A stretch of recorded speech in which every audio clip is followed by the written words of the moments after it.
सोमवार की अष्टमी पड़ जाए, क्या पड़ जाए सोमवार की, जम के बोलो जरा, अष्टमी। या तो सोमवार की अष्टमी पड़ जाए, या हर महीने शिवरात्रि आती है, हर महीने आती है, या तो सोमवार की अष्टमी पड़ जाए या फिर सोमवार की शिवरात्रि पड़ जाए, हर महीने आती है। प्रयास करना कहीं से देसी गाय का दूध मिल जाए, थोड़ा सा दूध देसी गाय का मिल जाए, थोड़ा सा दूध देसी गाय का थोड़ा सा दूध अगर प्राप्त हो जाए, बेलपत्री के पत्ते से दूध कटोरी में लेकर, मात्र बेलपत्री के पत्ते से एक एक बूंद अगर दूध, आप एक बूंद अगर ज्यादा ना मिला हो, एक चम्मच भी अगर आपको दूध देसी गाय का मिल गया हो, और सोमवार की अष्टमी पड़ जाए या सोमवार की जम के बोलो शिवरात्रि पड़ जाए, उसमें केवल अगर देसी गाय का दूध मिल जाए, जर्सी गाय का नहीं हो, देसी गाय का अगर दूध मिल जाए, बेलपत्री के पत्ते से, तुम्हारे घर के अंदर अगर शिवलिंग है या मंदिर में शिवलिंग है या तुम्हारे नजदीक में कोई शिवलिंग है, उस पर बूंद बूंद एक एक बूंद अगर शिवलिंग पर दूध समर्पित कर रहे हो, श्री शिवाय नमस्तुभ्यम, नमः शिवाय, या षडाक्षर मंत्र ओम नमः शिवाय, या 33 अक्षर का मंत्र महामृत्युंजय मंत्र, इसका स्मरण कर कर शिव जी पर देसी गाय का दूध समर्पित कर कर इस बेलपत्री को अशोक सुंदरी वाली जगह पर अगर आप समर्पित कर देते हैं, फिर आप जिस भी चीज के लिए अप्लाई करें, मेरा देवाधिदेव महादेव आपका हाथ पकड़कर खींचकर आगे बढ़ा ही दे। सोमवार की अष्टमी का मतलब आपको इंदौर की कथा में बताया था, जिस दिन शंकर और पार्वती के मिलन का दिवस हो, और केवल एक माता पार्वती के अकेले मिलन का नहीं, 64 योगनियां तक भगवान शंकर से मिलने के लिए आती है। पीला चंदन, जब आपको लगे कि मेरा जीवन बहुत कष्टमय है, अब ये रोग, अब ये कष्ट दूर ही नहीं हो रहा, अब ये आए दिन तकलीफ पर तकलीफ बढ़ती जा रही है, आए दिन रोग बीमारी, पैसा घर में बच नहीं रहा, बहुत कष्टमय जीवन है, इसमें लगाओ पीला चंदन बेलपत्री की बीज पत्ती पर महाराज। और बीज पत्ती पर जब चंदन लग जाए, लगने के बाद में ये दोनों पत्ती पर लाल चंदन लगा लीजिए। इन दोनों पत्ती के बीच में जो डंडी का भाग होता है, आपको कहा था, आपको स्मरण में होगा शायद, हमने जब बेलपत्री की महत्वता बताई थी तो उस बेलपत्री की महत्वता में कहा था ब्रह्मा विष्णु महेश ये 3 हैं, बोला था।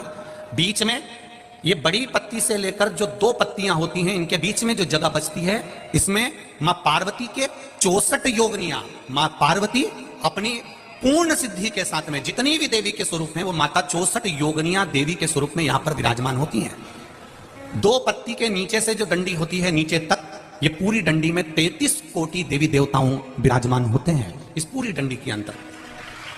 तो ये बीच वाली पत्ती है, ये जो बीच वाली पत्ती का जो भाग होता है, इस पत्ती के भाग में शहद का प्रयोग कर कर, यहां पीला चंदन, लाल चंदन, शहद का प्रयोग कर कर, इसी तरह से पकड़कर ये बेलपत्री की जो डंडी है वो अशोक सुंदरी पर जब आप समर्पित करें, तो जहां से जल बहता है उस ओर पर इस पत्ती को चढ़ाकर केवल आपके हृदय की बात कहकर देवाधिदेव महादेव से कोई भी शिव जी का मंत्र, पंचाक्षर नमः शिवाय, षडाक्षर ओम नमः शिवाय, श्री शिवाय नमस्तुभ्यम, या महामृत्युंजय मंत्र, जो शिव का मंत्र हो आपके पास में, उसको बोलते हुए देवाधिदेव महादेव को धीरे धीरे जल की धार चढ़ाना प्रारंभ करो।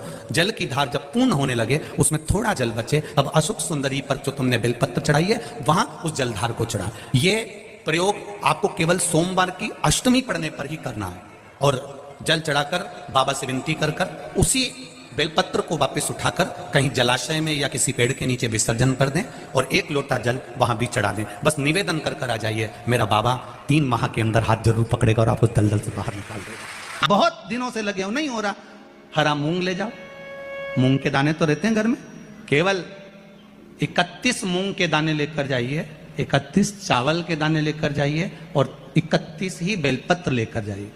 जिस दिन सोमवार की अष्टमी हो, कौन से दिन?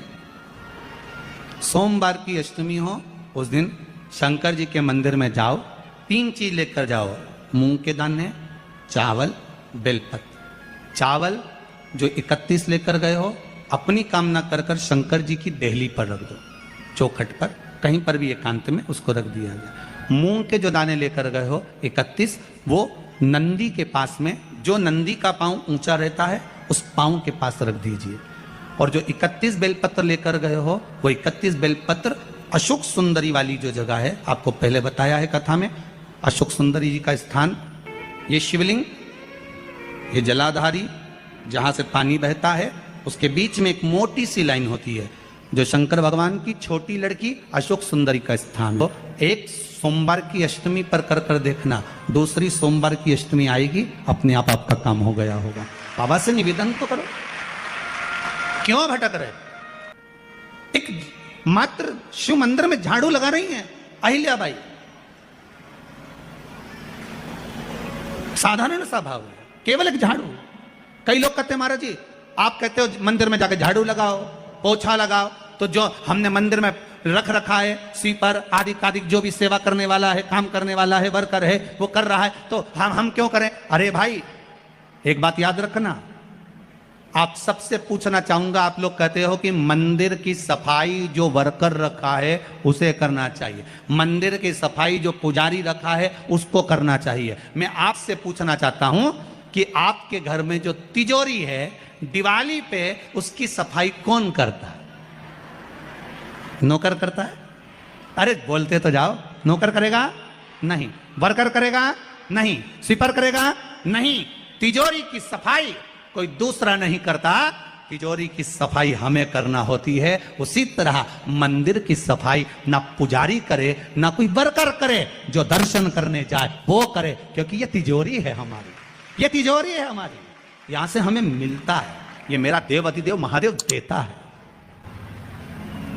और धतूरा, धतूरे का पुष्प छोटा सा पौधा है, ज्यादा बड़ा नहीं है, कांटा लग रहा है, धतूरा लग रहा है, और उसमें भी साधारण धतूरा नहीं, जिस धतूरे के नीचे की डंडी लाल कलर की होती है, अगर वो सोमवार की अष्टमी को देवाधिदेव महादेव को समर्पित करी जाती है तो उसके घर में कभी संपदा की कमी नहीं होती है।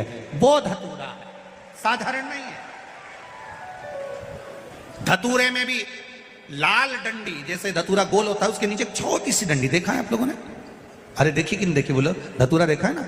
धतूरे के अंदर एक नीचे छोटी सी डंडी होती है, जब तोड़ोगे तो वो डंडी का कलर अगर लाल है, वो डंडी का कलर अगर लाल है, और कभी हम तो कहेंगे जैसे बड़ी बीमारी जिसको हो जाती है, लीवर किडनी कैंसर आदि आदि बड़ी बीमारियों से जो जूझ रहा होता है, प्रयास करो, प्रयास महामृत्युंजय का जाप कर कर, महामृत्युंजय का स्मरण कर कर, एक लाल डंडी का धतूरा प्रयास करना, एक धतूरा मिल जाए या 5 धतूरे मिल जाए किसी भी एकांतेश्वर महादेव पर, जो शिव मंदिर एकांत में हो, जहां कोई जाता आता नहीं हो। वैसे तो अब बहुत मुश्किल है कि ऐसा मंदिर मिल जाए जहां कोई जाता आता नहीं हो, पहले की बात दूसरी है, अब बात दूसरी है।